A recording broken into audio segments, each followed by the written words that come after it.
Good evening, Magic fans, and welcome to another night of Magic the Gathering action, brought to you by Epic Gaming. Epic Gaming, of course, is a tabletop and venue space store here in Portland, Oregon. We host tournaments throughout the week for a variety of different card and tabletop games. In this era of social distancing, we have moved all of our events into the online space. So tonight we'll be playing some Magic the Gathering Arena. Arena, for those of you who are uninitiated, is Magic's currently online project. They have pretty much everything from Korea forward. You can play standard, you can play a bunch of different other modes in it. But today, I'm going to cast some green and white spells for quests, and I kind of want to play. So we're going to play some quick warm-up games just to remind myself how to play. So I haven't played in a bit.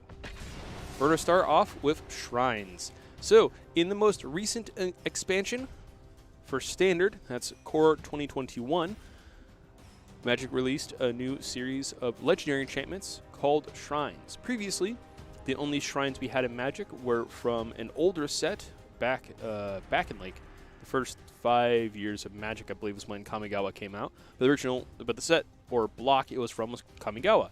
They were legendary enchantments with a subtype Shrine, and depending on your upkeep, you would do an effect based on how many shrines you had. So the black one made your opponent discard a card for each shrine you had. The blue one drew you cards for each shrine you had, and so on and so forth. Now with these new ones, oh, this hand's pretty great. Minus the no green source. We can get a green source on one, then we get this on two, then we play this on two. Yeah, I'll keep this. We don't have a black source either, which is scary. Let's get this forest first. And then we'll say hello to our opponent. We'll also say hello to my opponent. So now, now in our, ooh, we can just still do the growth spiral play.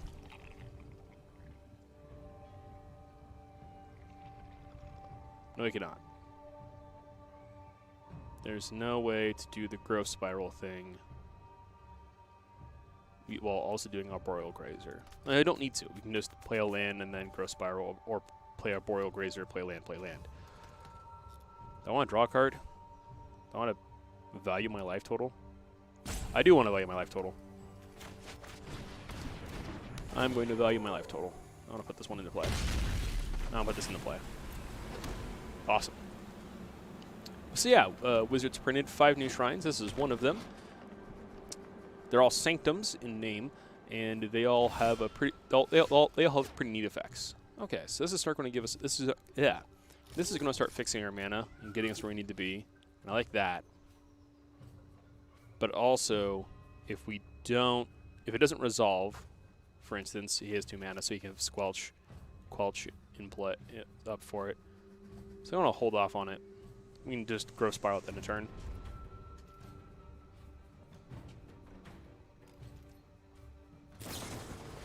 Ah, they also had a growth spiral. Joke's on them. I also... Wow. Nice. Oh, I can do it too. Oh, no, it only gives me a basic, which won't give me the mana to do the thing. Oh, well. We'll grow a black source. Dang it. We only had 1 green source. There's no way of us doing double growth spiral that turn. That's fine. Alright, so they're playing Bant Ramp, or just blue-green Ramp. It's weird. They have a lot of similar cards to us. Thankfully for us, our goal is to...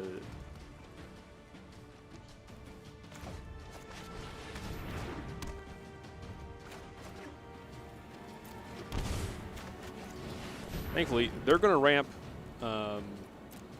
lands, and we're going to ramp. We're also going to try to ramp some lands. But we're going to have these shrines that are just going to get us over the top, hopefully. Behold, nature's true power. Sure, I'll take 3. I don't bite. My life total isn't relevant. Shatter is pretty neat. I want blue. I don't know, let's tap this for white. Cast this Thirst for Meaning. Let's draw some cards. No. I want want to put this into play. So, actually I want Shatter. I should have discarded this. Whoops. Oh well. I'll just discard the lands. Whatever. Actually makes the Growth Spiral bad, so we should have kept one of the lands and got rid of the Growth Spiral. Oh. We're going to play the Sanctum. Costs 3 less, so I can't quite activate it. About Growth Spiral that I can use, though.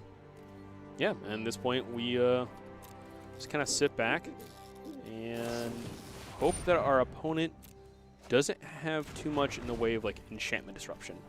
They probably have Brazen Borrows, which will bounce one of them back to our hand, but they only have 4 Brazen Borrows. They're, like, at most, they have 4. Oh, that's an Ugin. Oh, we can't activate this. Okay, that happens. You have an Ugin. He can -3 and get rid of everything. Cherish what little you find. Yeah, that happens. Well, Ugin is the hard counter to what we are doing. Return to the essence of Be wary of the ground you walk on.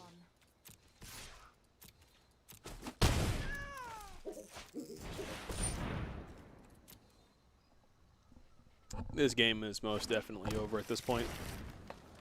I didn't give it a shatter. This deck isn't going to do... Oh my gosh, well, we'll put it into play, I guess. Oh, Sanctum of all. Can't use Ugin to get rid of it. You'll have to plus Ugin first. So we get to have one untap of Sanctum. my flames burn beyond perception. And we might just still be dead anyways.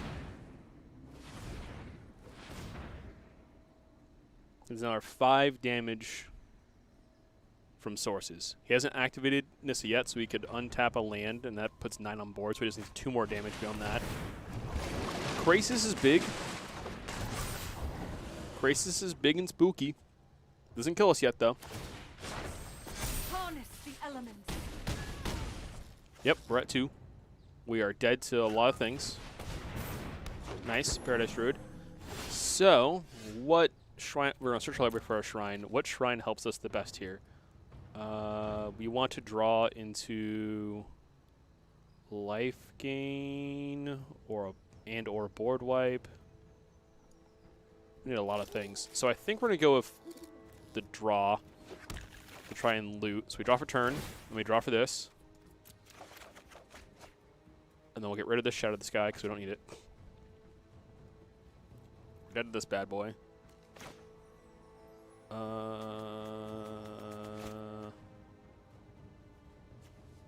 Okay, so white, white,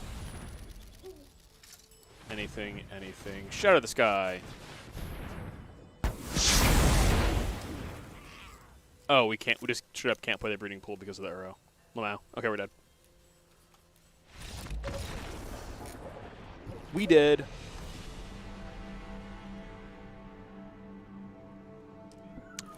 That is the one thing about this Shrines deck. It's 5-color, it's slow, it doesn't do a lot, and it folds to a lot of things. It's fun. I enjoy playing it, but it's by no means like a good deck or an optimized deck or a consistent deck, but it's fun. In my opinion, it's just good, clean fun. Sometimes you get to do really cool stuff. Sometimes you don't. The deck has too many moving parts for you to like fill with things like removal and counterspell. So you have to get away with having board wipes, draw, and pray that you hit all your things on time. Oh, we have 2 basics on our hand. That's really bad. We have a green source, so we could Growth Spiral on 2. We don't have a white source for either of these. We can kind of like powered cycle through our deck with this Thirst for Meaning. We'll try it. We go turn 1 Catch a Triumph, turn 2 Island into Growth Spiral, get the Swamp into play, so then we can then Thirst for Meaning. We can discard this Sanctum with a Tranquil Light, depending on how things are looking, depending on what our opponent is playing as well. So playing green-white guys, they're going to go super wide super quickly and make everything super awkward for us. So let's put this passage into play, and we're going to get... It doesn't matter what we get, so we're just going to get the first one I see. But I think we'll just rip the white sources so we have rounds out the sources we have. This is red, blue, green, white, and that's black. Perfect. So we'll have everything pretty quickly. We have the Shadow of the Sky, which is fantastic. And we get to use this. Ooh, they use the Night of Autumn now, so they're not going to be able to blow up one of our artifacts or enchantments. Like that. So their board isn't wide enough to actually scare us yet. We can play the Chromatic Lantern and then play this, the Sanctum. Play an Uro. Nah, I think I'm going to go use as much mana as possible this turn. Now our lands are perfect. So when they extend in, so I'm hoping they kind of go a little bit wider. Don't leave any mana open so we can shatter and then like Uro and do some other stuff.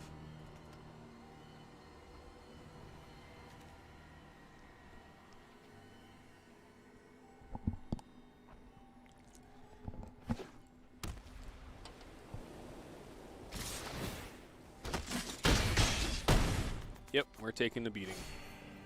Leave all, they're going to leave all their mana open. Unless they play like something big. They blew up my fixing. Ooh, but they didn't blow up anything else. I love that. Oh, no, I don't. I don't love that at all. No, I don't have a Shadow of the Sky. Okay. Well, 2, 3, 4, 8 damage. I'm at 12. Well, if we cast Uro, we gain life. Potentially hit a land to put into play. Okay, we hit a land to put into play. We're going to have this enter tapped, though, so we don't want to die. And now we can play this second Shrine. So we need our opponent not to have 7 damage from hand. It's a bit of a tall order. They could do some crazy stuff. Oh, no. Yeah. They got us with the Banishing Light. That was pretty good. And they're using the Tribunal. I'm okay with this. We still don't have the second white source, which is tragic. So we can't shatter. 2, 4, 5. So they have lethal, so we need something. Well, let's Thirst. And we were going to get rid of this expensive card that we can't cast. Play this tapped land. Oh, we had a Boreal Grazer. That's fine. That's fine. We're playing it anyways. Play Grazer. Pass turn. Hope they don't have Trampler buffs or other crazy stuff. All right, we're at 4. Another Uro. We have enough to escape this Uro. We can also finally shatter. If they have interaction for shatter, we die. But we were always dead to them having interaction to shatter. Oh my gosh. We are going to turtle it out. We're going to make this happen.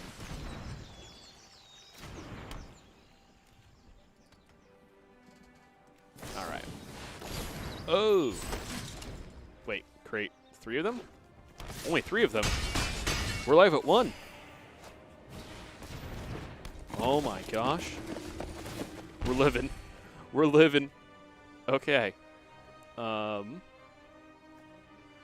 pop the second one off, and then we have an Uro from hand. Yeah. They're out of cards in hand. Let's make it happen. We did it. Holy moly, that was close. That was a close one. 5 color shrines. It's fun. It's not consistent, but it's fun. Okay. We gotta win. We gotta win with the crazy weird jank deck.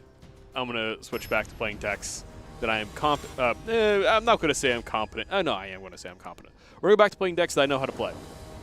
Back to playing the decks that I am familiar with, that I like to play. I'm going to mulligan this hand. We'll keep this. This has like all the things I'd want. We have a 1-drop, we have a 2-drop, we have a 3-drop, we have a 4-drop. I want to guarantee 1-drop, 2-drop. I don't care about the quest. Oh. Ooh. Nah. I'll risk it. I love it when my opponent plays a tap land on 1. Oh. Right.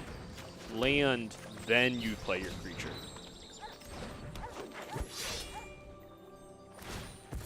Next turn, we'll play a Zertra Goblin for make it a 2/2 of haste, which will make my Pelt Collector also 2/2. We'll swing in for 4 damage. Turn after that, we can play another Zertra and give it a +1/+1 counter to give this bad boy a counter because they'll be at 3 power. We'll finish it off with actually next turn. It's depending on what we draw as well. Yep, there's the Growth Spiral. We get to put these 2 into play next turn. 1/1 and a 3/3. Trigger this up to a 3/3. Hit for 5.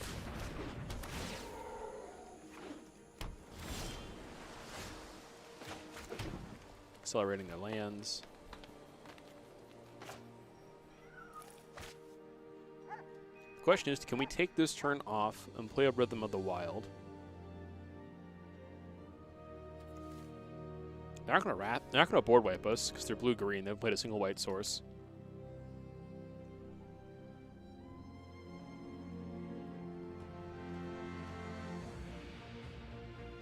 And if we draw a land next turn, Questing Beast becomes insane. If we don't draw a land, then this play becomes even better because this one will have haste, this one will have D4 power. Yeah. We lose out on Pentry doing damage this turn. We also don't walk into that counterspell nearly as hard by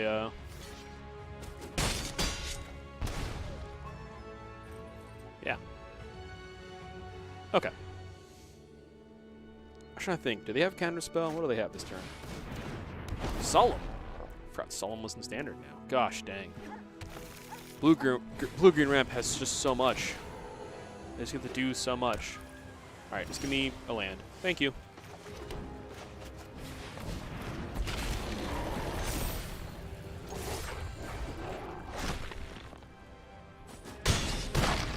Awesome.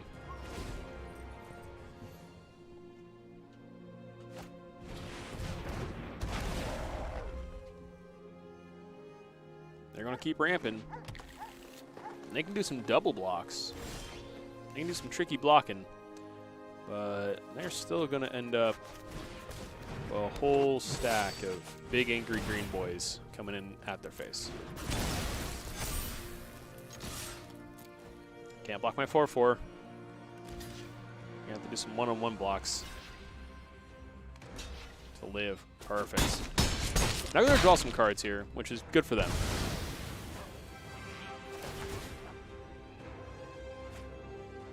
But even if they are able to get rid of our board, we still have the Questing Beast in hand.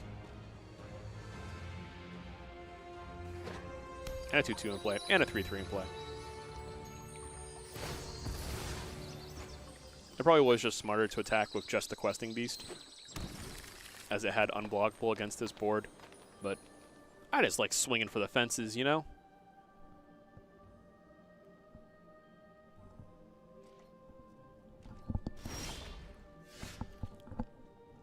Okay. I like drawing cards, so I'm going to play this card.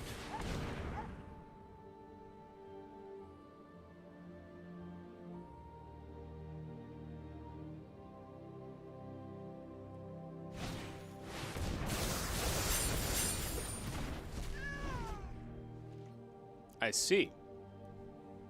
I remember myself. Okay. End the turn. Yeah, it's just to end the turn. And it costs less if it's your own turn. Gotcha. Cool, we win. He's going to Ugin, get rid of everything, and then I'll play my Questing Beast and hit him for lethal. What a fool.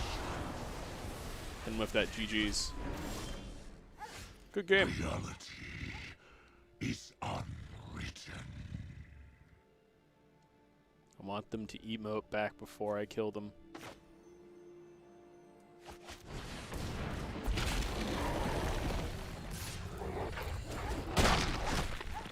trigger. I'm going to deal 4 damage to your... Oh, you're dead. Dang it.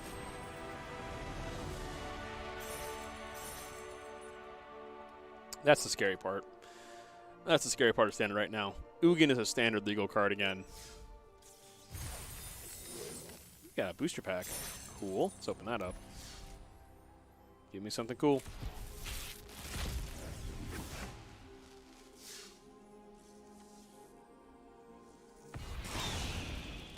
That card's pretty lame. Oh well, let's keep going. But yeah, red-green aggro. I'm sure most people here, if you are here, excuse me, have seen me play on this deck. I think it's quite fun. And it has fair matchups against many of the things that are in standard right now. This hand is nowhere near fast enough. It has interaction poorly. We have no actual red sources for any of the cards in our hand. So we only have our 1-drop. We'll try it. Let's get rid of the 5-drop and pray. Oh, we're going first. Ooh, this might be bad. But yeah, I thoroughly enjoyed red-green decks. I've always enjoyed like the way they play and kind of the back and forth nature of it. Oh, this is not good for us. We need a red source. We needed a red source yesterday. That's a red source, and it's tapped, and that's very unfortunate. So we're going to go to combat.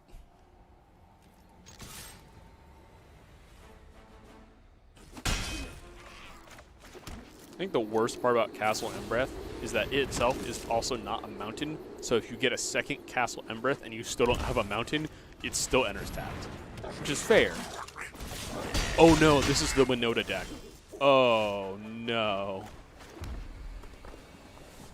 Okay, well.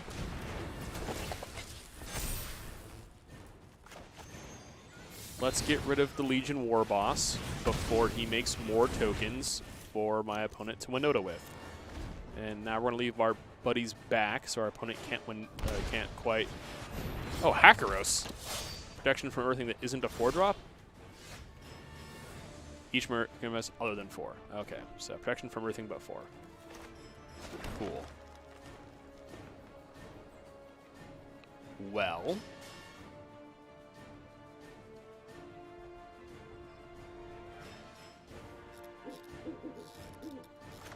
we'll cast this card from our hand. We're not attacking with 3 creatures, so we're just going to pass. I'm assuming this is a Winota deck. Actually, no, this is a human, ain't he? This is a human, this is a human. So maybe it's just a... Oh, that's a lot of damage. I can't deal with that either. Okay. That's not good for us. How do we not die? This is a do-nothing.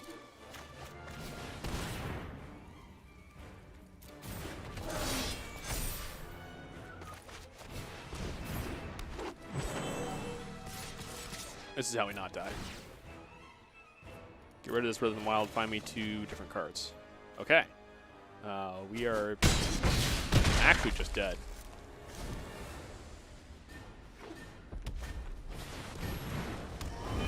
Yeah, this was just like cards.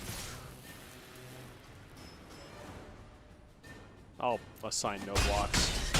I'll let my opponent hit me for max damage. Yeah, this was just like Mardu.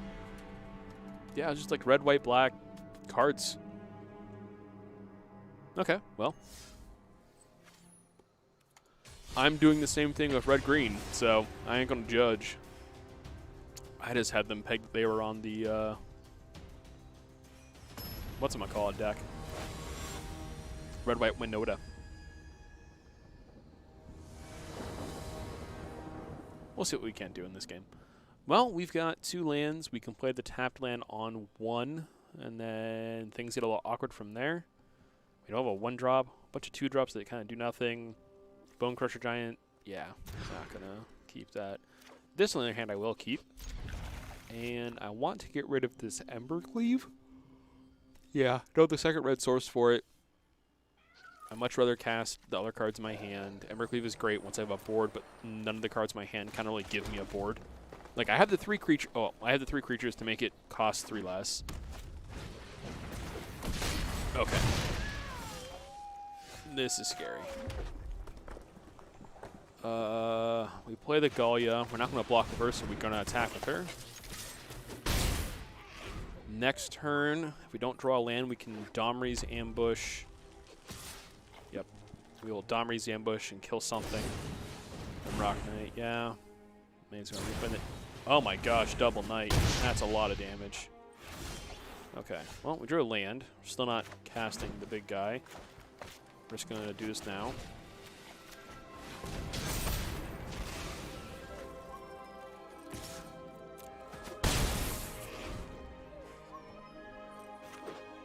Drawing out a land, we can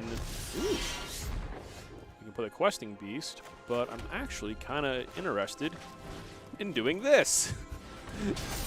Sure, you can get a 1/1, but I'm gonna. Yeah, that's fine.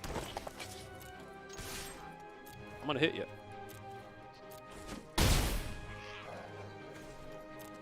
This Bone Crusher to blow up anything he plays, as long as it has toughness 2 or less. But Rimrock Knights are good targets for that, as well as. So it also just can't block.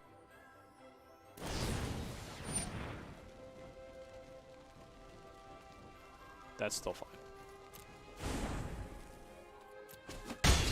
Yeah, let's go to the dome when we win. Wow, we did it. We beat Mono Red aggro.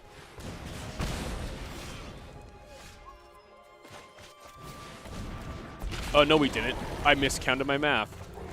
Oh, no. This is Vigilance, so we don't care, and we hope that we live. I definitely I did not do my math right. Didn't actually do the math.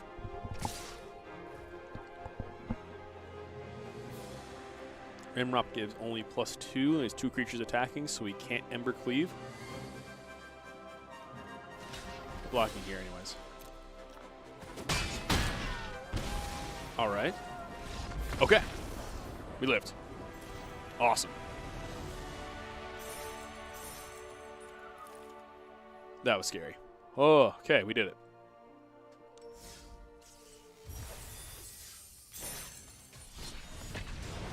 All right, let's see if we can't get up to gold today. It's kind of lofty thinking. Let's see if we can get to silver 1.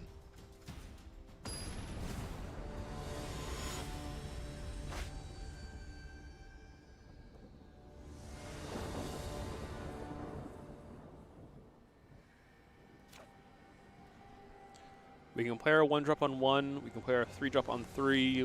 We all take a turn off for this Castle Embereth, but these are some of our best cards in our deck, and we have a ambush to kind of try and smooth things out depending on what our opponent's doing and what they're playing.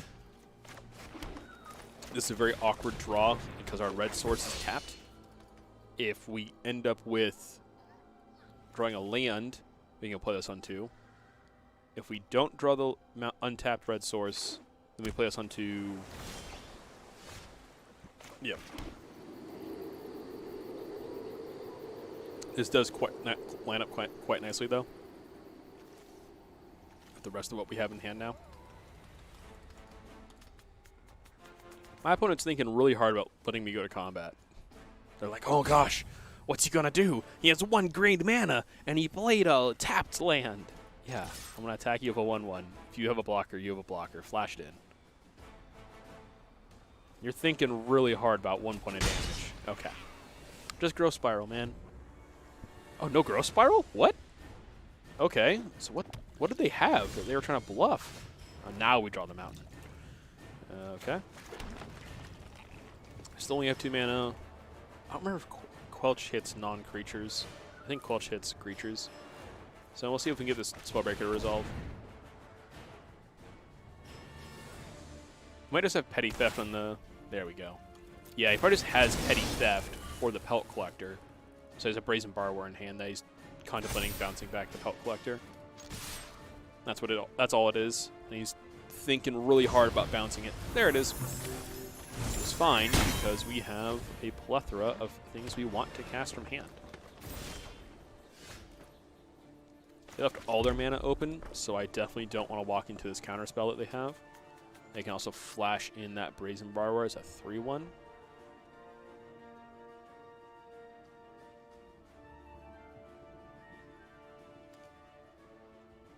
So plan on trading. So I think we're gonna force them to not play the force them to respect our Embercleave next turn. So we're not attacking this turn because we know we had the Brazen Borrower. Oh, only block creatures are flying, so we can attack here. See, the Brazen Borrower can't block. So what does... Oh, he could have a Night Pack Ambusher, which is a 3/3. So they would trade with the Gruul Spellbreaker? Yeah. We'll throw Dust the Spellbreaker in. Oh, it's a 4/4! What? Okay.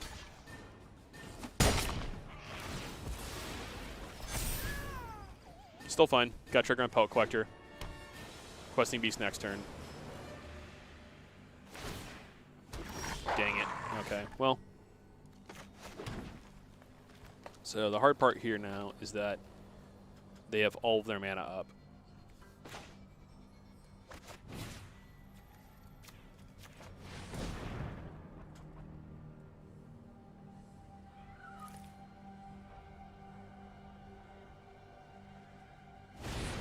Yep.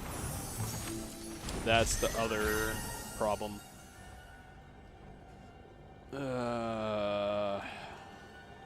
This deck will just throw you off your feet with one. Like, they'll try to disrupt you once or twice, and that'll be it. That's their entire goal, is to just kind of throw you off what your tempo should be once or twice, just to kind of.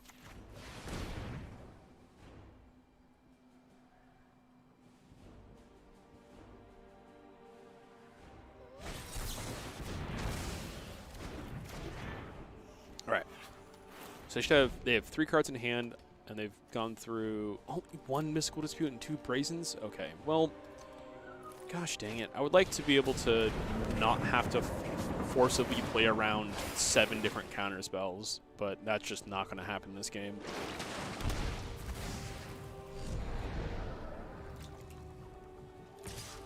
Blue-Green Flash is just such a mean deck in the sense that, like, you don't know what they have. You assume they always have something for their entire mana pool, and if you assume incorrectly, you lose. And if you assume correctly, you lose. There's just a no-win scenario against them.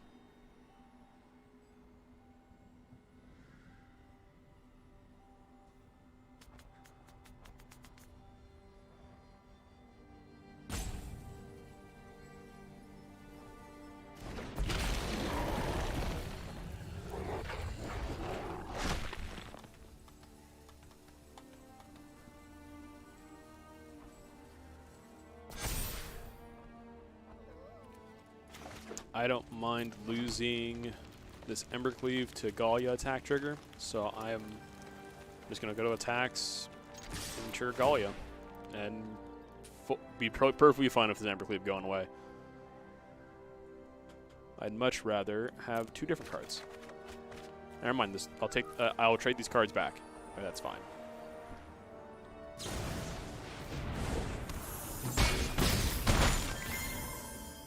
Do they have lethal? They have counter lethal? Is that what they're going for? They only need 3 damage. Okay. Gotcha. Well, let's see if this resolves.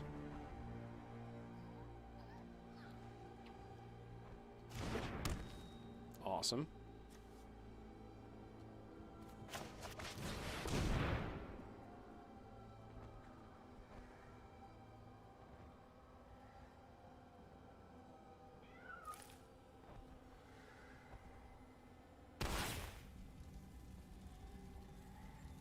Haste. Additional counter.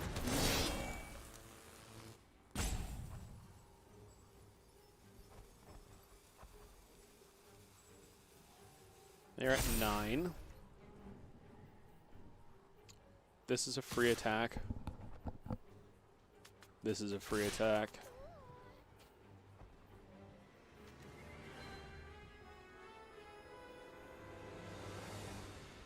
This is a free attack.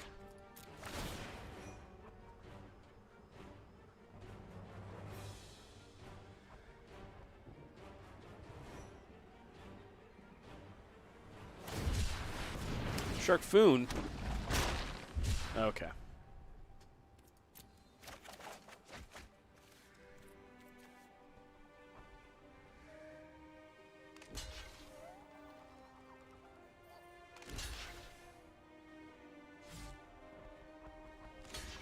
You get to kill both? Okay. I'm just dead on the crackback now. There you go. They're thinking hard. They're trying to figure out how not to die and also how to kill me. The one there. And the one there.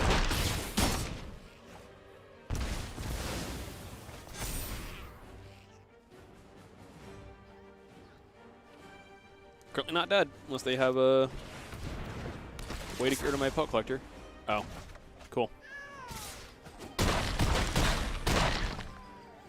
Yeah. Blue-green flash is unsummons dot deck. They don't have any actual removal. They just return it. They just try to get rid of it for a turn, and they hope that having a turn of you not having a threat is enough. Is all they need to get through.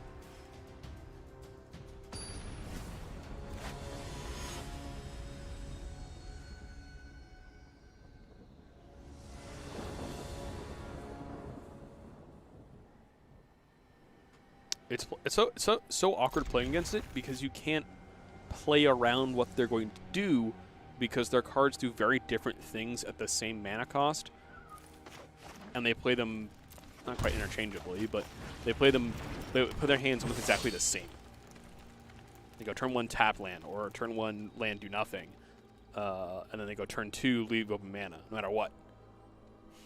It's like, do they have Growth Spiral? Do they have Quelch? Do they have Interaction? What do they have?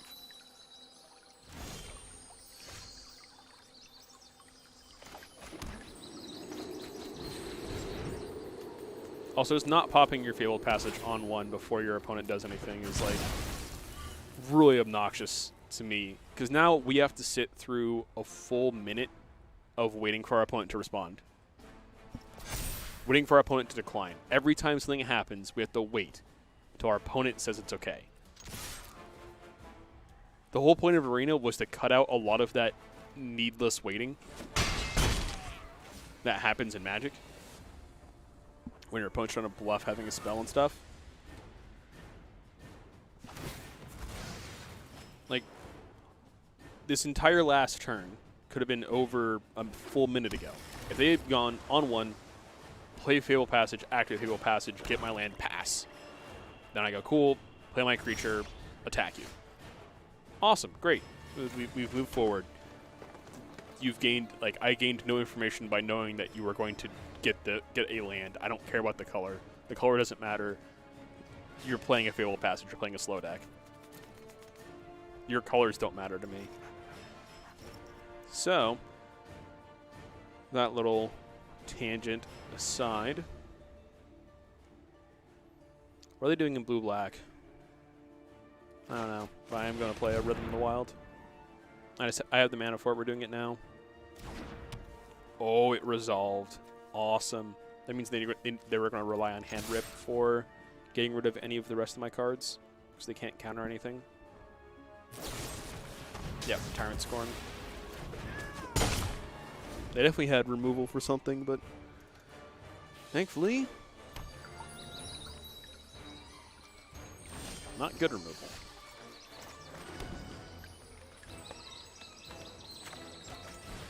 Let's give this bad boy a counter.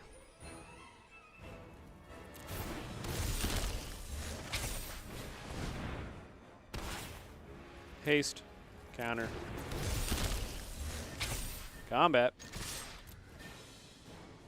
There are some flash creatures here that they could throw out and try and stop me. Or they can just eat the 5. About it. Gonna pop that Fabled Passage to get yet another land tapped. And okay, green. So they're playing the Sultai kind of tempo removal deck. They try to ramp and then just start casting. Yeah, they ramp for a while. They try to ramp for a while, and then they try to win the game by killing you with a large amount of cards in hand, and their cards saying, and their cards removing everything that you do. This one untapped because I don't need the mana now. Castle requires a second red source. Cool, opponent's dead. Perfect. Did I have fun in this match? I'm not going to say. I don't know if I had fun in that match, Wizards. That's not a yes or a no. It's a I'm not quite sure yet. I certainly played cards, and my opponent certainly wasted my time. For bits and pieces. Not the entire match. The entire thing wasn't a waste of time. Simply my opponent not having the common courtesy to activate their Fabled Passage. Okay. This Temple of Pain is very tragic.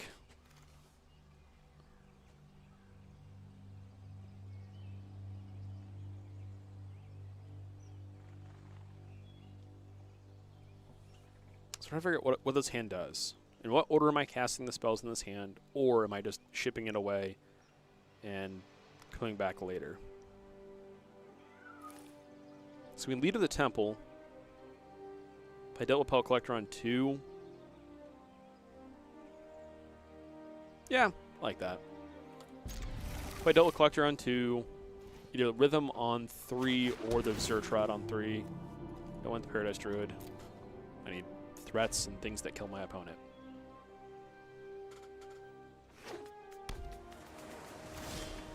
Blue mana. Get that out of here. Don't act like you have something. You have an opt at best. Spectral Sailor. That's worse than an opt, but also better for them. Oh, it's Blue-White Flyers. Oh, that's really good against our want to have ETBs happen. So yeah, we're playing this Rhythm.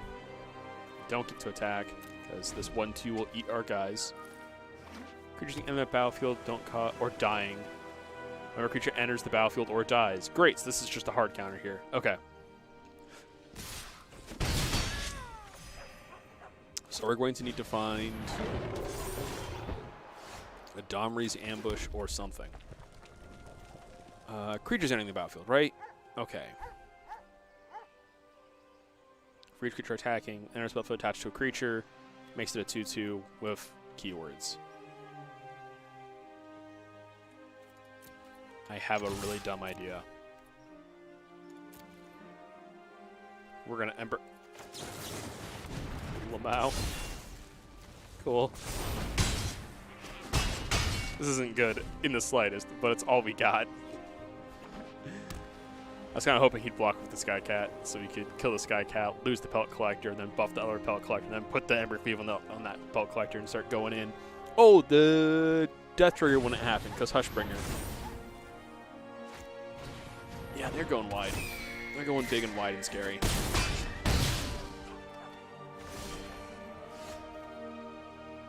Doesn't do anything beyond... Yeah, scary 5/5.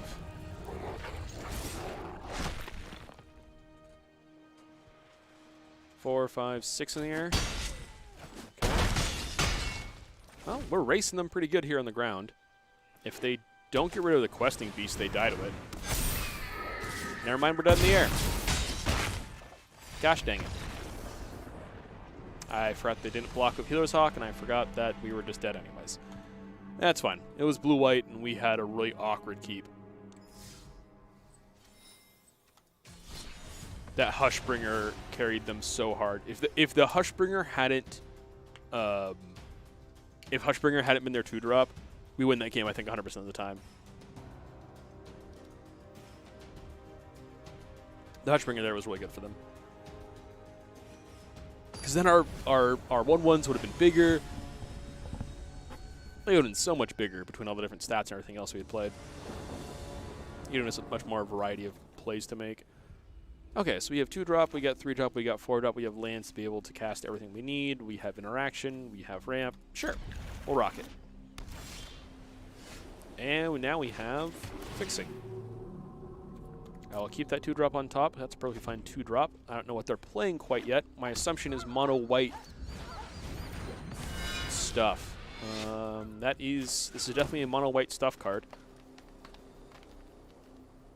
Next turn we can play Spellbreaker. So this turn we hold up Bone Crusher, or we just do it? I think we just do it now. Yeah, let's do it to him. Get rid of the card. Now we still effectively have a card in hand in the form of Bone Crusher. Yep, Primate would have been big if he had the Daxos in play.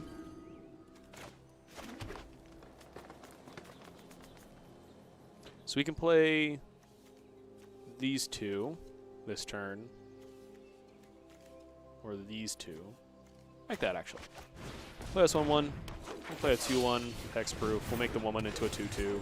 So now attacking with this is not good for them. This 2-2. I don't mind trading off one of my creatures into this. Actually, I'll take the 2 damage from their Pride Mate. I'm not worried about that. And if he's able to buff it, he's able to buff it. Whatever.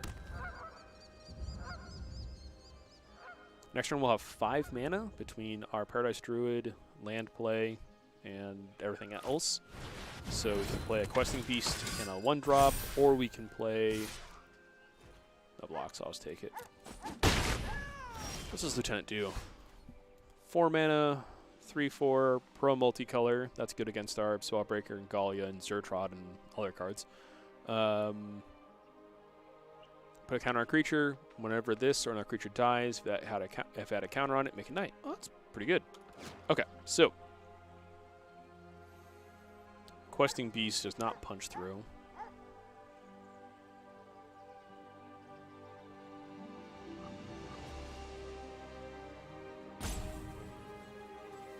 Ooh, I like this though. We'll pay to 2 life. We'll make this a 3/3. Then we'll make a 4/3 and make this a 4/4.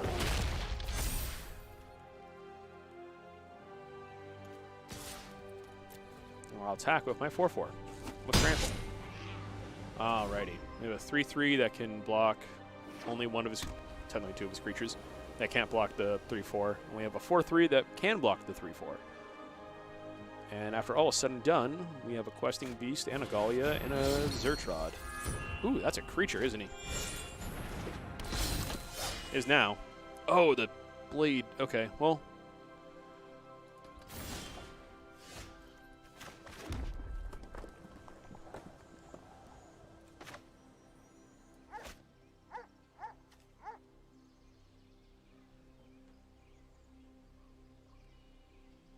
He has an indestructible 5/5 now.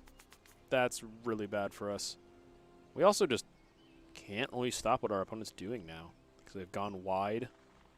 Okay, well, let's get a beast in play. And we don't need Gallia. I don't think we're attacking because he has a Heliod that just makes everything scary. That's bad for us. We need things that outs for us are going to be Embercleave, Domri's Ambush, Domri himself as well. That's a problem. That's going to protect something from one of my effects. Thankfully, our opponent doesn't get to really do much in the way of combat. If they want to attack, they can attack, but they don't really have good attacks and other stuff. Sure. So there's a lifelink. Do you want to give it protection? I'll block up a 4/4. You want to give it pro red? Feel free. I'll block up a green creature. You want to give it pro blue?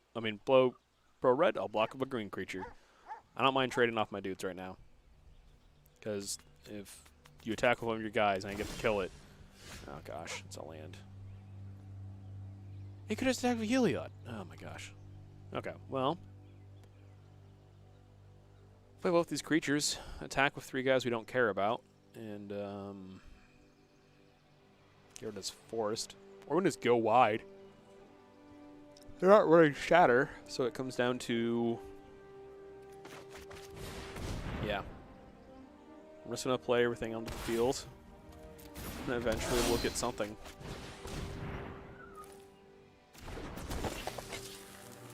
So we don't have any attacks right now. None of the things we have we want to attack in with. And all these attacks would be bad for us because our opponent could just then give things lifelink and get extra value.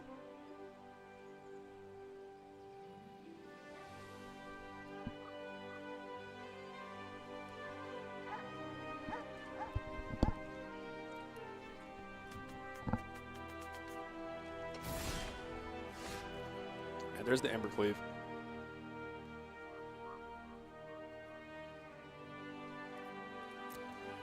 All right.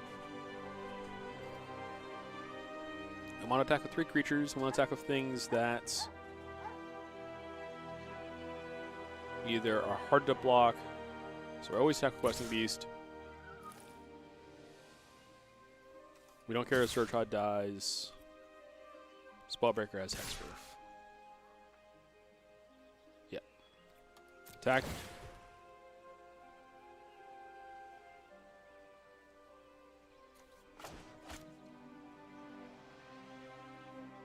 I thought we'd have a chance to do this. We'll decline. Let's go to blockers.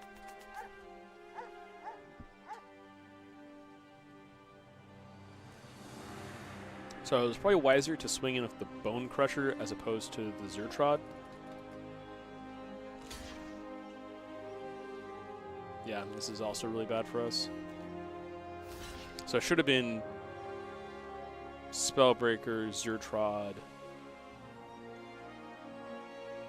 probably Bone Crusher.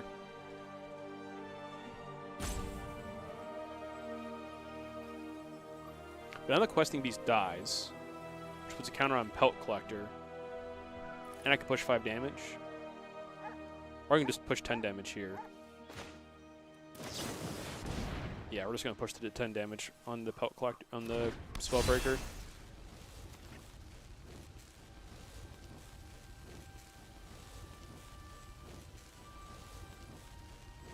All those 2 creatures pushes 10, puts my opponent to 6. They can gain some life here on the crack back, or making some other plays. Sure. They still go to 10. Oh, they're putting a counter on a creature. Okay. Still fine.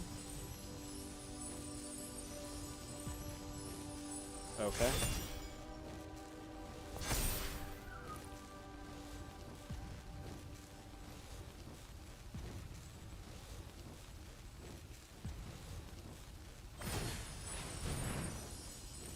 Okay. Yeah, he's going to give things lifelink so he gains a bunch of life here. And then he gets to untap, do more of that on his turn.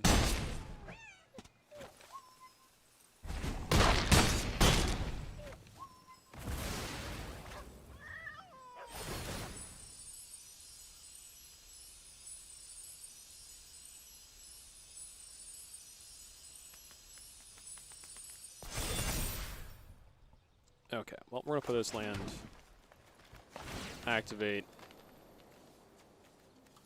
put on the Pelt Collector.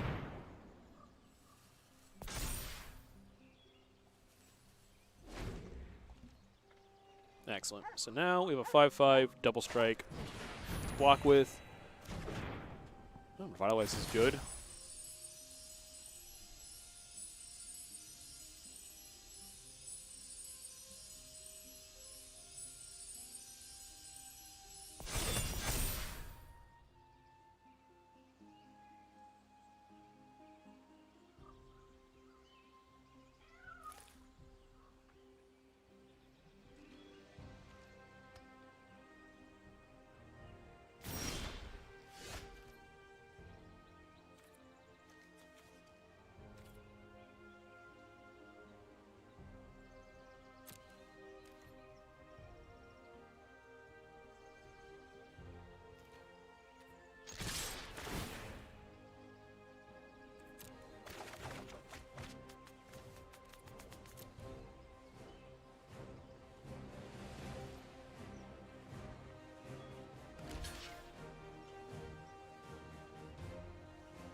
Okay, we are back. Apologies for that. Had a pair of folks come in and check out our Pokemon selection.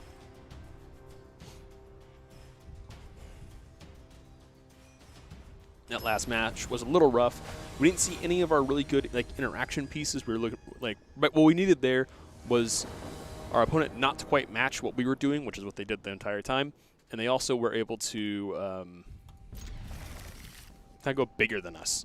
They were able to match kind of how our creatures were growing, and then because of that, they were able to stall the game, and they had the inevitability of their creatures growing multiple times as opposed to ours only growing once.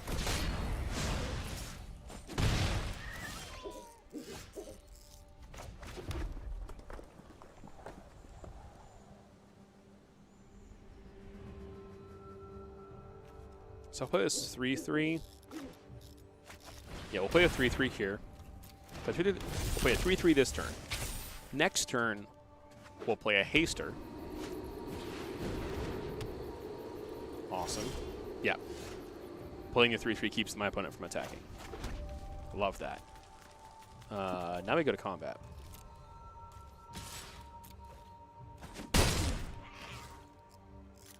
I think we'll play another 3-3. Seeing as that worked out so well the first time. Drawing a forest here would be fantastic, so we can put the Questing Beast. If not, okay. So the Cav-Blade deck, they're going to start going, swinging in like crazy. These go away at the end of the turn, right? Being sacrificed to be the next end step. So we still want to block them, but we don't need to worry about them sticking around. Bone Crusher isn't super Actually, Bone Crusher is fantastic here. Bone Crusher kills his creature, which then kills his Planeswalker and his face. Well, it doesn't actually quite kill his Planeswalker. Well, that's rude.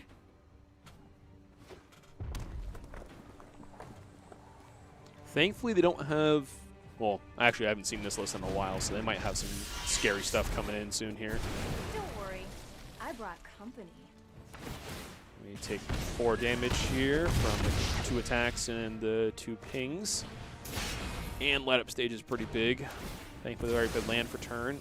Torbrain coming on next turn is really scary. I want to turn some of the cards in my hand into better cards, so we're going to swing for the fences here.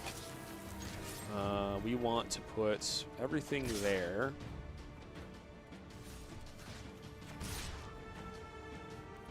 And throw her at the Chandra. We get rid of we got rid of the Paradise. Yeah. Play a Stomping Ground second main phase. Like that.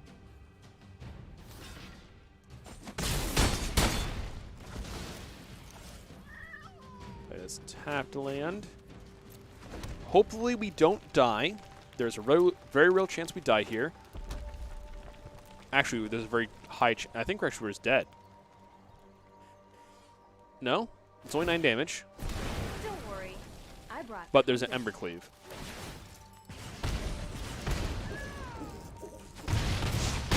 No Embercleave? What's he have then? What why aren't we dead? You could have cast a Torbrain first. Oh, I see. You had it, you just slow rolled it. Okay. Yeah, that sounds right. That sounds right from Mono Red.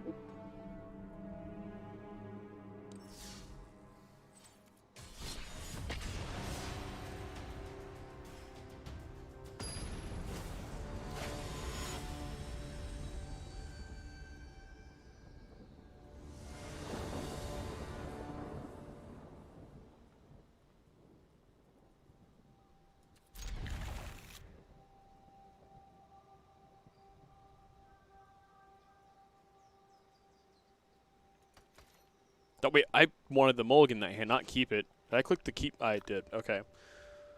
Well, we are in a world of trouble. I have made a grave mistake. I meant to click the mulligan button. That's terrifying. Let's play a 2-2.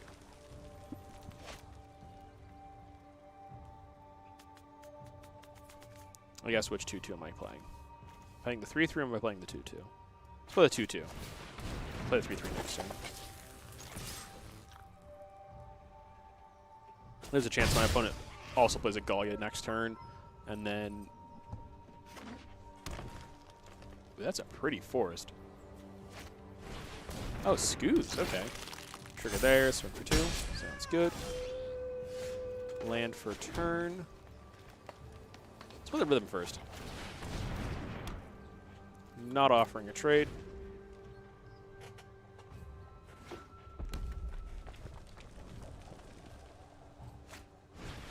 Ambush.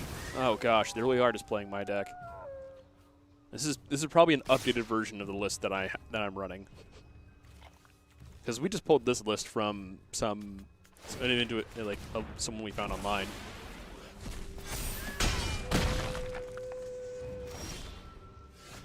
Well, that was the worst line we could have drawn.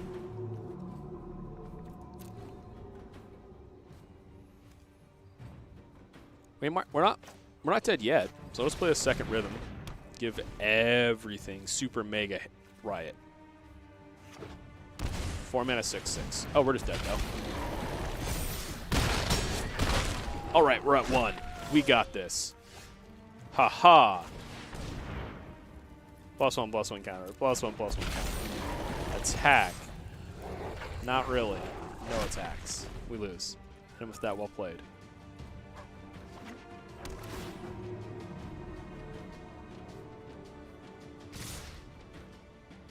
No blocks.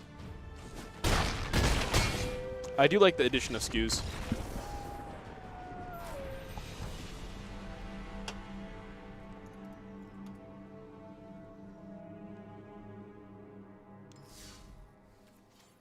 Okay, so let's see, what pet do we have? Pet select. Hunter's Hound, some other thing. Frost Cub.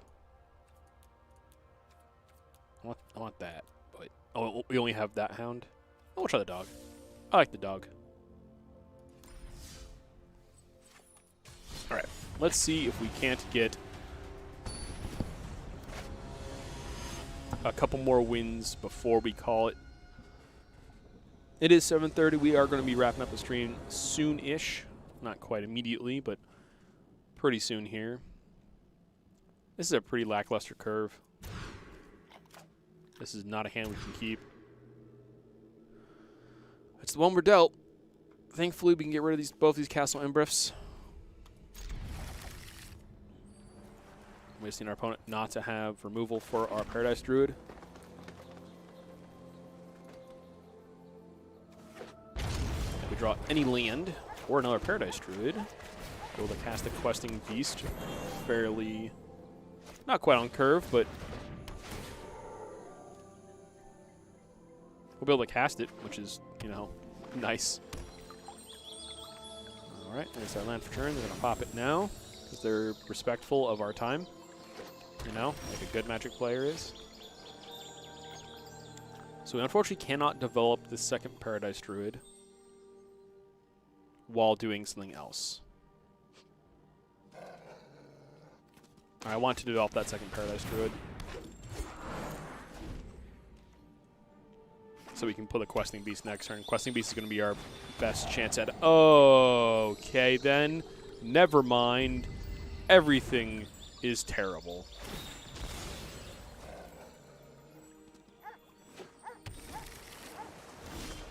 Gosh, that was so rough. That was just...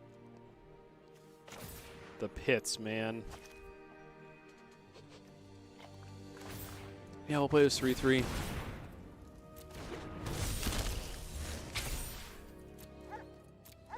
Hold open this Bone Crusher for casting. Well, our thought. Okay, well, let's just shoot our opponent for 2, and there goes the Embercleave. So they always rip the Embercleave, so might as well just make it easier for them and put a Bone Crusher.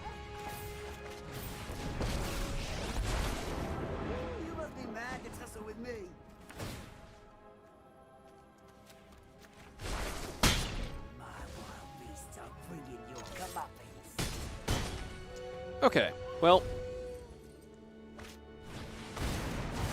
Yeah. Oh, okay. We're not dead. We're just mostly dead. They can only punish you if they Red. catch you. Creature. Thank God Cry didn't kill me. If Cry racked everything, we were dead. But Zertra lived, and now we have a snowball's chance, but we do have a snow. Oh my gosh! Yes, they conceded. Oh, they were dead. We did it. We did it. Ah! Double Thought Erasure is one of the most powerful plays. If your opponent can disrupt your hand twice in the early stages of Magic, there's a high % chance they have the game. Your opponent has Thought Seize into Thoughtseize, or Thought Seize into Duress, or any sort of combination of 2 hand rip effects, hand disruption effects. It's very rough for anyone. It's very rough as the player who has their cards removed from hand to kind of make that come back. And that was on a mulligan to 5, wasn't it? Yeah, it was. We mulliganed back to both the Castle Embereths and drew into the second Paradise Druid, so we could have this multiple of the sources we need. And that was a tricky game. That was a game that definitely we were not favored to win that game. We were not favored. Del Rhythm is awkward. I think rhythms are actually going to get cut in the new version of this deck now that the new standard is out and we have new cards in the pool. Play a Forest. Play a Haster. Oh, there's the Pulp Collector. Okay. I will play a 3/3 then to make it so they can't do some shenanigans where they buff this and then make a fight or something happen. Just playing a second Pulp Collector. Ah, and the Savior. Okay. So they're playing like green-white +1/+1 counters. That's pretty cool. I think we need to play the Paradise Druid. But I want to go to combat first. I want to see what my opponent does.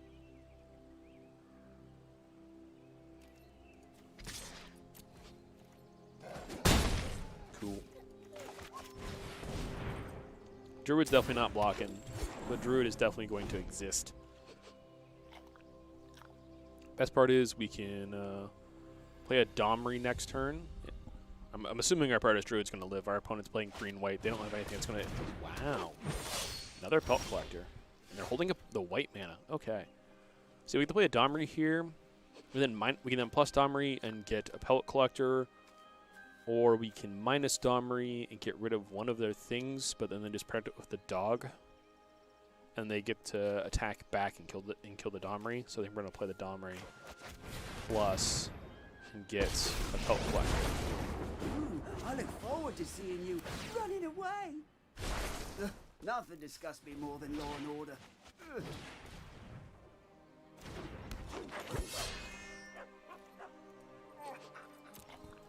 Alright. We're not attacking. We're going to wait.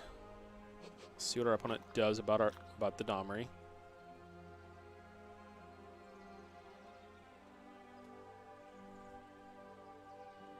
They attack all out the Domri. We can just throw the Zertra in front of one of the creatures. Probably also trade with the Pelt Collector. Ah. Hydra. Oh, that was really good for them.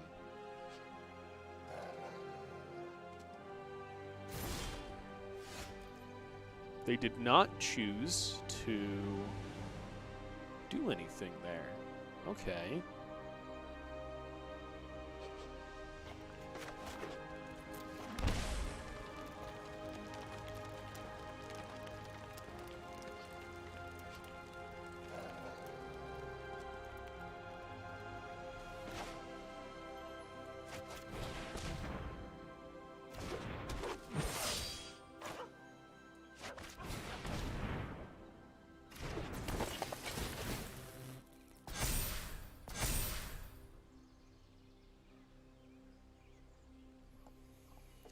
So now the question is, do we minus this Domri to try and do something? Do we plus to try to keep his devotion around so we can keep him around? This double rhythm that isn't going to do anything in our hands. Yeah, rhythm. I think I'm just cutting rhythm.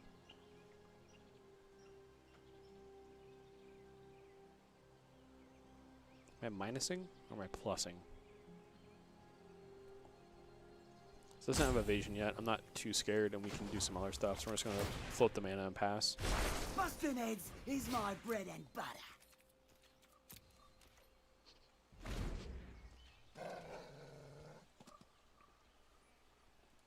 I think we almost certainly could have done a different play there, where we led off.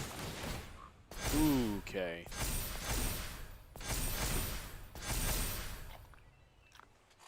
Our opponent is doing what they want to do.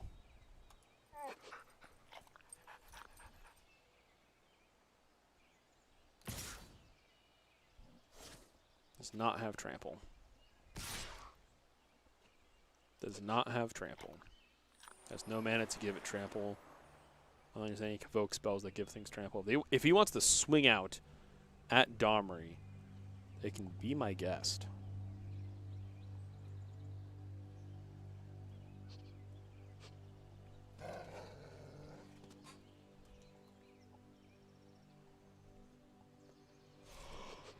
Okay.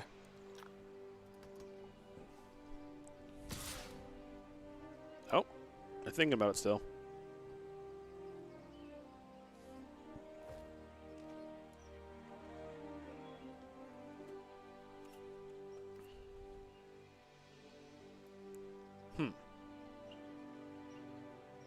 Yeah, we'll let Domri die. No, you haven't seen the last of me. What's on top of our deck? What are we looking at? Bone Crusher is not going to help us here. We're going to play one of these just to get out of our hand. Now we're going to combat. I don't care about Galia. Don't care about the spell collectors. Keep the... Alright, they've lost their... Oh gosh. Well. That's awkward, because now our Domri's gone as well.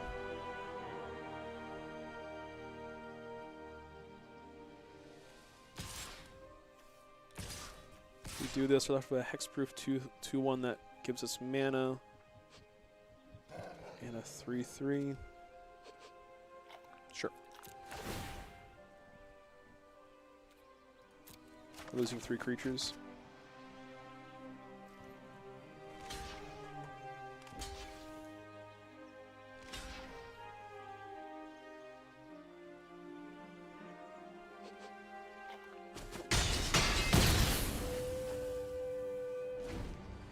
There's definitely some merit in attacking with the Zertra instead of one of the Pelt Collectors.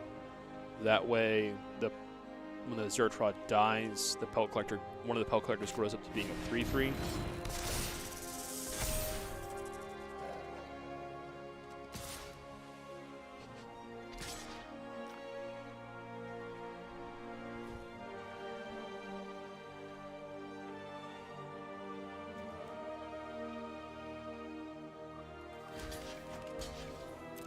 Will block 10 of your damage.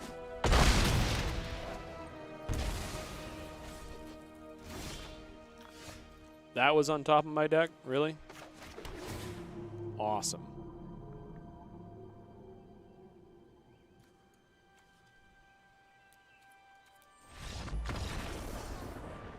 Oh boy. This is rough.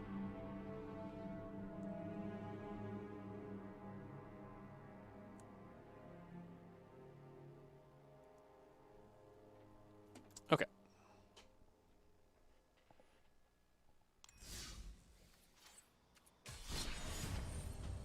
So let's look at the deck. Let's see what else is new. So deck. Where is it? Boom. Okay, red angry cards. Let's look some more. Let's do just the new ones.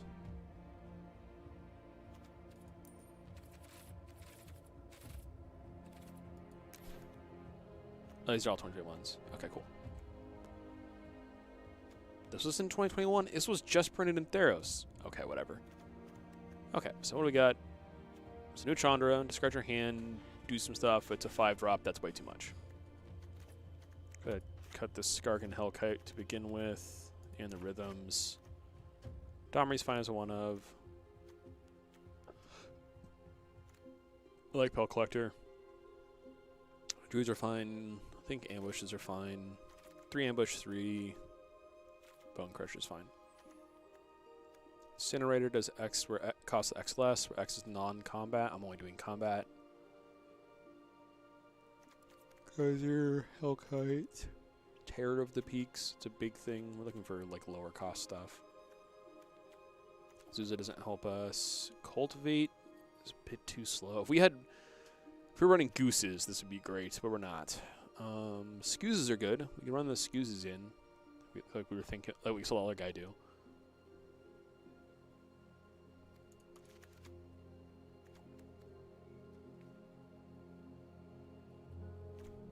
Elvish Visionary's a card.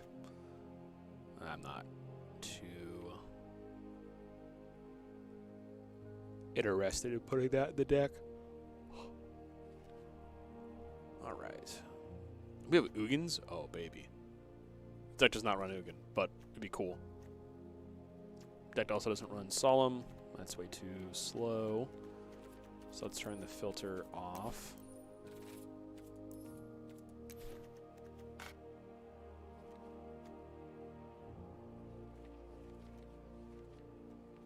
Let's go all the way down to... Wait, what? Oh, banned. Right. Let's go over to...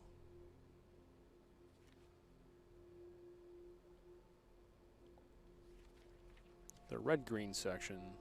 Multi-color cards we have access to.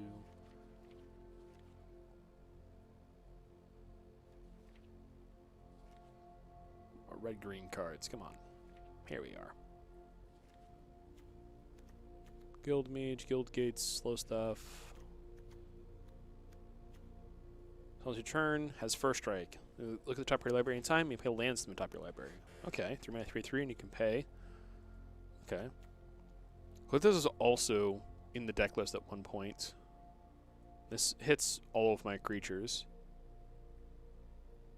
But these don't do anything on the turns they come down. Like, this sometimes does something on the turn it comes down, but not quite as much.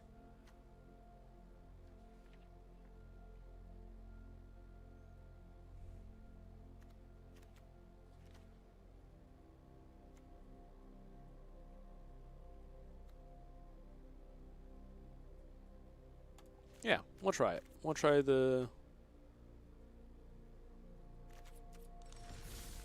Try the new gal. See what happens.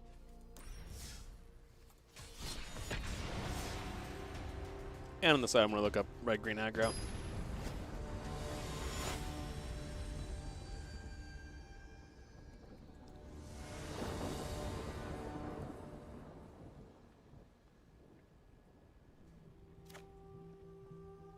Oh, hey, this is like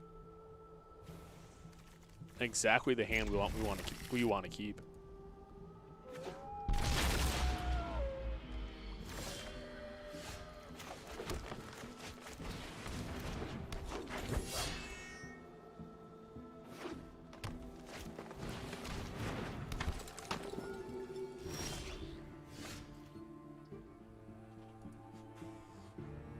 And we drew the third land. You'll love to see it. So let's play the... Oh, that's lifelink. I don't care about that. Sure, then he can reanimate it, but I don't care about that. I don't care about killing my opponent.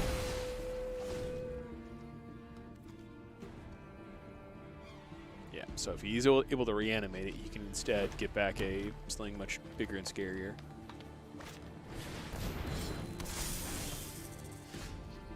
Okay.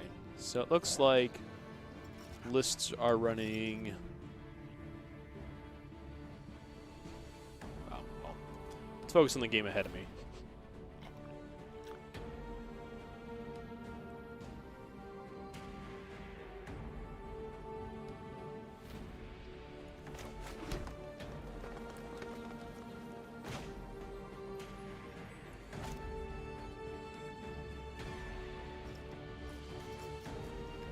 So we put the creature on curve, and next turn we can do double ambush.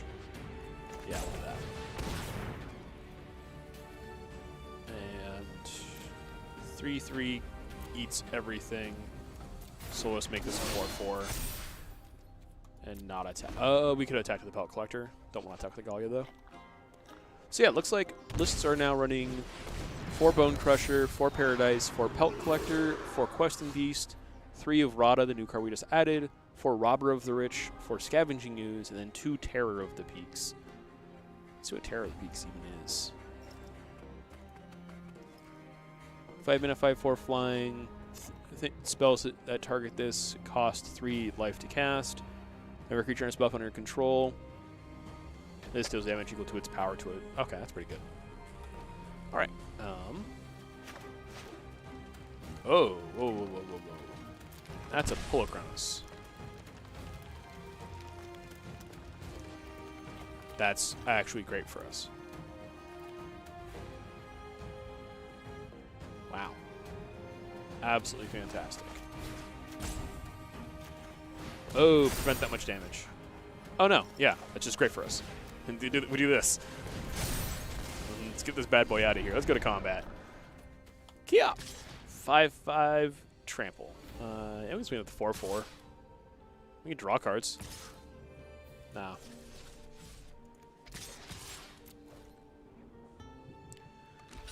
Let's see, how much does it take to get Pulachronos back out of his grave?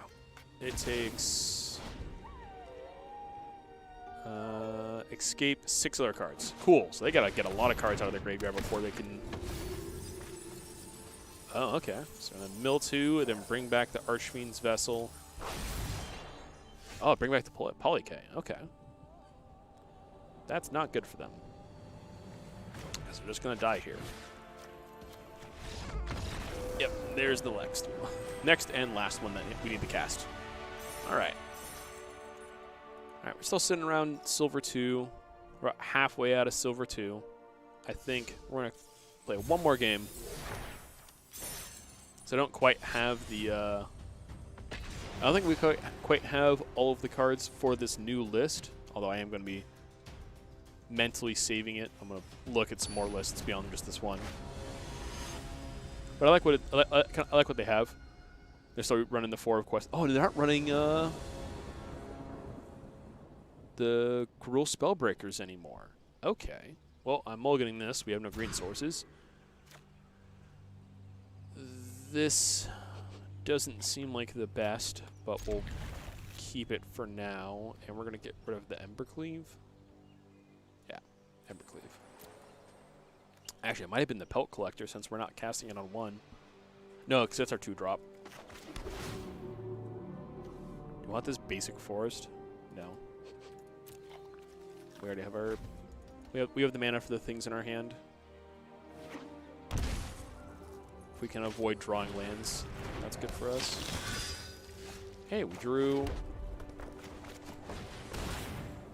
this bad boy on curve. Great. Excellent for us. Okay, they're beating the crap out of themselves. Like to see that. They're not swinging in, which is even better for us. This card also draws us cards. Like, it's going to cost us life, but we don't care.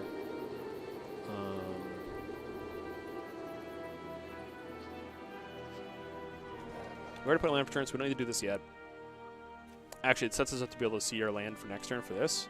I'm okay with that. Only has first strike on our turn. I do want to be able to block.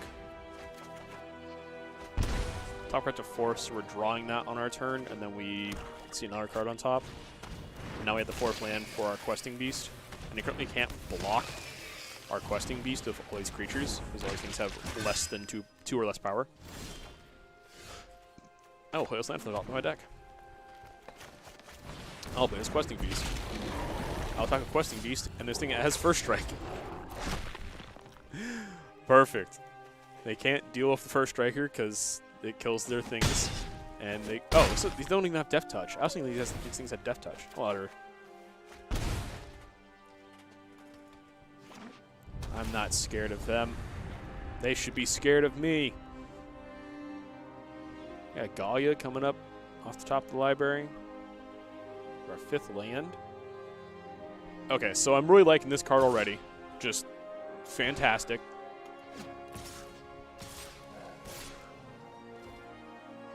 So they're attacking with everything. So there's going to be 100% of the time a Embercleave. So what do we want to kill / have live through an Embercleave? Unfortunately, there's not much that actually that would none of our things would live through an Embercleave if blocked. So we're gonna block here. So he can either pay the 3 mana, get the trigger, or put the Embercleave on it, and then Zertrot dies, but we kill the knight.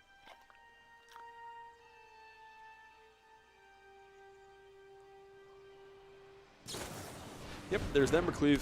Throws it on anything else. Oh, he's swinging on there. Oh, fine by me. You just lost your creature.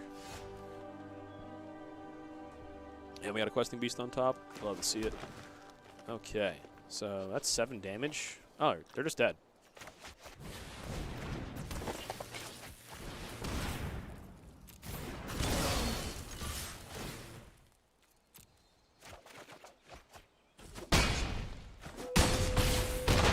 Awesome. That was kind of a... They didn't need to swing that turn the way they did. I don't feel like they could have... I feel like they definitely could have swung differently. Oh, we got gems, because we got a duplicate mythic. Sweet. Okay. Okay, one last game. This is our win-in, so if we win this game, we're in Silver 1. Awesome. That was the goal for the day. If we lose, no worries. It happens. Still had a productive stream. Okay, we got 3 lands. We've got a Scooze. We got a Spellbreaker. We got Interaction. Yeah, we'll keep it. No 1-drop. That's kind of rough.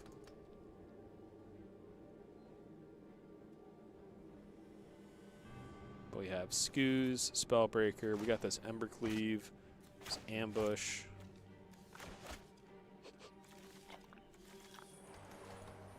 Got a really slow opponent. Start with the best card in Magic, Forest.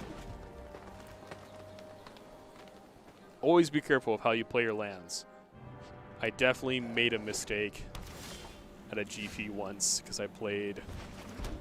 Well, I had 2 Scrylands in my opening hand, and I fumbled when I was playing them, and like the cards physically fell out of hand because I was just like, you know, the dexterity error. Yeah, we'll play this Spellbreaker first. Haste. Combat. So I'm Bant, so this is a Growth Spiral. Yeah, Bant ramp, so we need to kill them very quickly. Next turn we get to Embercleave them. That's the game plan. They play a creature they play a creature this turn. Oh, Shatter the Sky. Shoot. I should have thought about that. That's fine, because now there's 2 creatures in the graveyard for me to eat with my Scooze. So I'll play Scooze 1. Excuse me. Pass turn. We'll eat one of them in my end step. In their end step, rather. They've got their Scooze. Oh, now we're going to have a Scooze fight. Here it is now.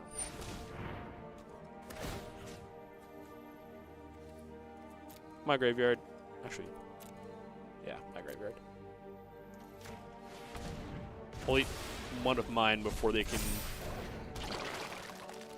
eat my yard. Before we can have a before we Scooze fight each other.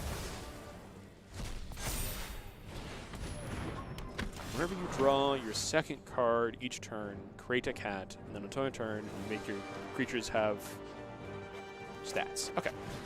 Well, I'm going to kill your Scooze. And then I'm going to play a 3/3. I'm going to attack with this 4/4. Awesome. Now, if they shatter the skies again, we get at least get to draw a card. Teferi bouncing this back is very tragic. You'll thank me later. However, if we draw a land, There goes nothing.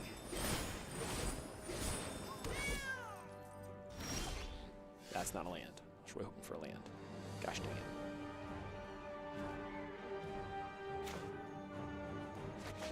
Well, play them both.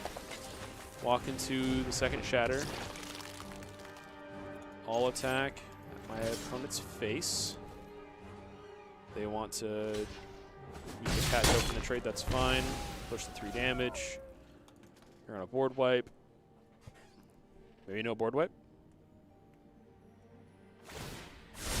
Okay. Here we go. Can fuel the scoos. Actually, these just are around and alive. We can just combat and hit our opponent for a bunch. Combat. All attack. Opponent's face. Declare attacks. Or blocks. Shatter.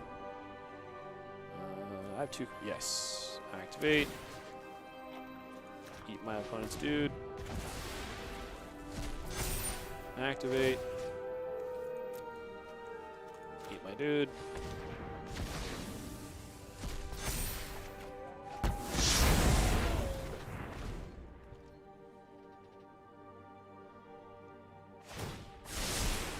I've got time. So we just need a creature with haste and enough mana to then also cast Embercleave afterwards. Oh, that's a Hydroid Crisis for X's big. That's fine. I'm just going to draw Plummet. That's, like, not what I was looking for.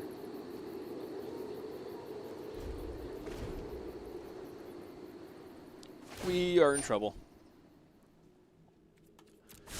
It makes perfect I'll sense that protect the last game we needed before we got our win in is against Bant. Bant make you do nothing. Well, that's actually not that bad. Like, this is terrifying. This kills us in 2 turns. Because as soon as he ults, we lose. But our opponent's tapped out. My greatest creation. Like, our opponent's tapped out. All we need is a haster. That doesn't have haste. That's a land. Lands don't even have haste. Ah. Okay, well, we're not dead yet.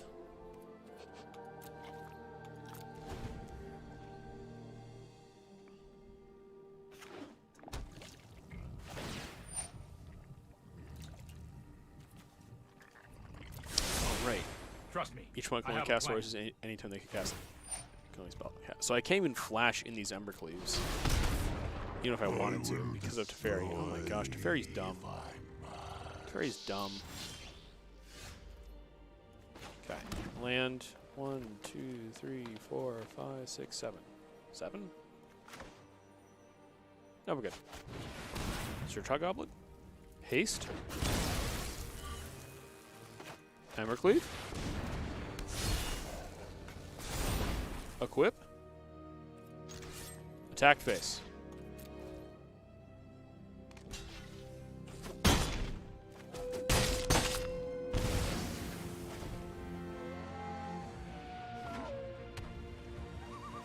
Yep, ult that Ugin. Yeah! Ult the Ugin. You've done it. You've won.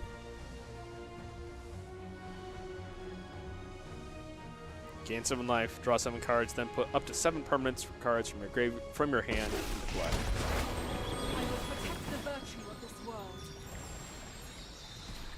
Oh, there goes that. Yeah, if anyone in chat has never seen not Growth Spiral, get this garbage card out of here. Give me this Ugin. Yeah. This card was in Standard for a while prior to this. He was really good. He was played in he was the Mirror Breaker. Not even the Mirror Breaker. When he first came out, there wasn't a ramp deck to support him. Instead, you just ran Esper Control. You just Esper Dragon Control every card in your deck 1-for-1 or better your opponent, and just made life miserable. You just had control decks duking it out back and forth. You'd be like, I cast my Ugin, and they go, okay, I'll cast my Dragonlord Slumgar. I'll take your Ugin, No, and I am then not making this up that as I player go. would then like play a Dragonlord Slumgar, stealing their Dragonlord Slumgar, getting their control Ugin back, and it was just back and forth with Ugins and a bunch of other stuff. Okay, we're dead. We were dead 4 turns ago. We were dead before this game started. We were dead when we sat down. That's fine. We just need to win 1 game. Next time if we just win the first game we play, next time we play, we win. We get what we need. But yeah, I think we're going to open this booster pack and call it a stream. So thank you everyone for tuning in and supporting the stream. Wish us luck. Come on, good booster luck. No foils. No foils. Wizards, where are my foils? Oh, Speaker of the Heavens. This card has my interest. Beyond the fact that it's just a 1-mana 1/1 with 2 keywords, like, that's already just good enough. 1/1, 2 keywords. Okay, sold. That's power creep. And then you have the activated ability on the second half of it of just, if you have 7 more life than you started with, you can also make angels. It's so good. It's such a good card. But yep, that is going to do it for tonight's stream. Thank you very much, everyone, for tuning in and supporting the stream. Thank you very much for the continued support over these last few months as we've moved into being primarily a streaming service, not streaming service, as we've moved into streaming more and more. We appreciate the continued support and the continued growth. We will be back tomorrow night for our usual Tuesday night Final Fantasy tournament. Thank you, Brain, for catching up. Yeah, so tomorrow night will be our usual Final Fantasy tournament. If you're interested in joining in, that is free to play. All you need to do is sign up in our Discord. You can find a link to our Discord in the description to this video. Thank you very much one last time for tuning in and supporting the stream. I've been Kevin. Enjoy your night and stay safe out there.